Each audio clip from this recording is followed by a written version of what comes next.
Ya tipin sus. Neyse tamam, sıkıntı yok, ben beklerim. Hadi hediyeleri açalım. Bak sana ne aldım lan. Oo çok iyi. Sen ne aldın? Ben de sana parfüm aldım. Ya sen ne aldın? Sana gözlük aldım. Ya çok iyisiniz. Sen ne aldın? Ooo, hediyeler efsane. Ne hediyem var? Aa bak, top getirdim. Bak. Top getirdim. Bak bir top aldım sana. Sen kısın giyersin, ayağını üşür. Ah. Sardın mı?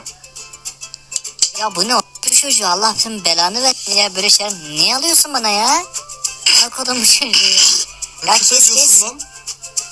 Ya Ya kes. Aa ne vuruyorsun lan? Hayırdır lan? Belki de oğlum. Ya git amına koyayım lan sus Sana lan. siktir.